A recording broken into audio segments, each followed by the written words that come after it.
Mabuhay. Good day. So, I am Jan Andrew Milana with Ken Sato with this video interview.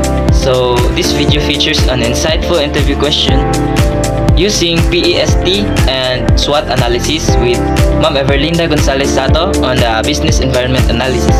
So, learn how to effectively analyze the market, competition, and other factors that impacting your business. So, let's go.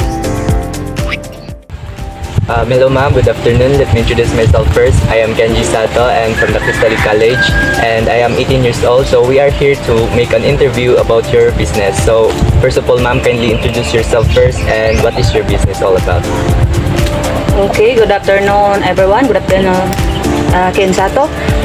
First, I'm Everlinda Gonzalez Sato from Bilisan, Panglao. 42 years old.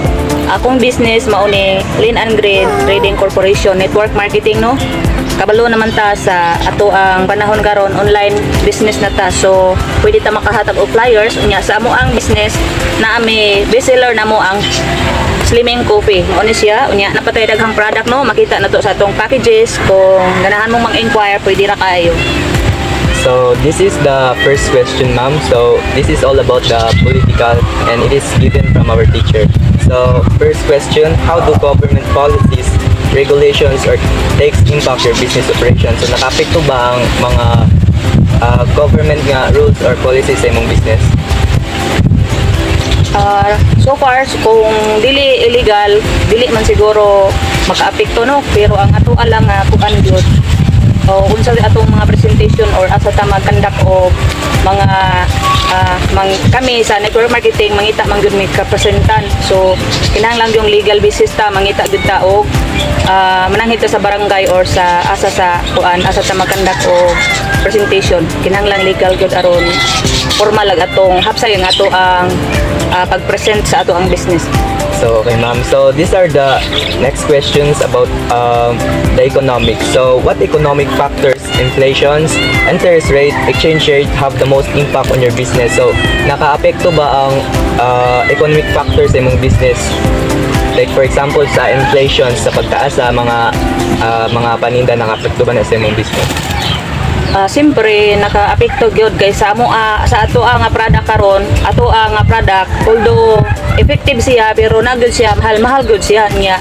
Ang priority sa mga katawhan karon no, dili man gyud ang ato nga labi na atong importante man gyud ang atong health, pero ang unahon gyud sa atong mga ginikanan no, labi na ako ang ato yung panginabuhian ag pagkaon gyud sa atong anak, labi na atong pag-eskwela at pagpapa-eskwela. So ang kani ato ang business maningkamot lang gyud ta nga makapresentag tarong mapasabot nato aron kung nai-interesado so maayo kayo og makatabang sad nato no, kay aron makapareha nako nga nay mga anak nga nag-eskwela college dako kayo tabang kung nagyud tay income kanunay niya. Sa akong gikaingon karon nga panahon nga nagamahal na ang palitonon, unahon gyud nato ang pagkaon. So thank you. And this are the last question. So about technological. So what technological advancement do you see as opportunities or threats to your business? So unsa nga technological advantage nga makatabang sa imong business or na threat sa imong business? Karong panahon na also naman jud tanaw ron sa kuan technology. So ang amo online business gud ni. So ang gamit kayo no ang atong laptop, cellphone. Ang atong siguro kompetensya sa atong product karon kanang online selling or mga daghan kayo rong mga batanon nga na TikTok no nya kanang lahi ra man gyud ang personal gyud nato nga i-present og ana gyud sa ipakita nato sa labi na sa Facebook o sa social media. So ang technology jud karon advance kayo ang ato agyon basta natay cellphone or laptop, mas kuan gyud ang laptop nya ang atong business online maning ato ang network marketing. So gamit kayo ato ang mga kuano sa social media gyud. Thank you ma'am. And the other question ma'am, so these are the SWOT questions: strength, weaknesses, opportunities and threats. So the first question is all about your strengths. So, what do you consider your business greatest strengths that give a competitive advantage? So, unsay imong strength para sa imong business, kung nakatabang ba ni siya imong strength or dili?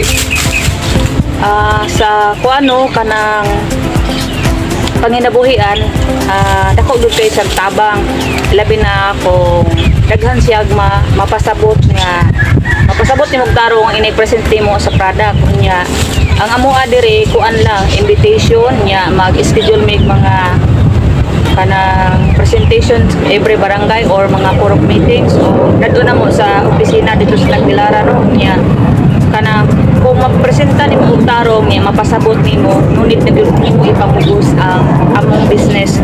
Kung makasabot lang ka o makatry sa product, kuan kayo kana ngunit na sila na mismo ang mupiin, o kung may mupiin makatabang gyud kayo dako kay siyempre naman kay income.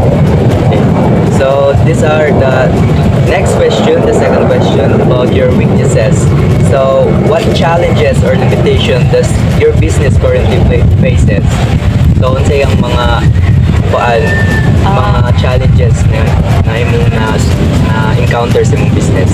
Ang challenges no kana yung sa daghan karon nga online selling na adjutay siyempre competition.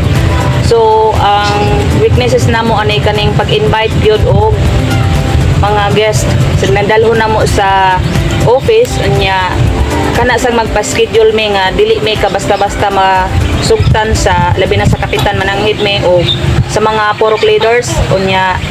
Siyempre, kung good intention ang imuhang pagpresentar o pagpakita sa imong business kay dili man ta ilad-ilad no. So, nara gyud na mo sugot rapod kadugayan kung pampasabot lang tarong. And these are the third question about your opportunities. So, what emerging trends or market changes do you see as opportunities of your growth of your business? Isang opportunities para mo-growth imong business.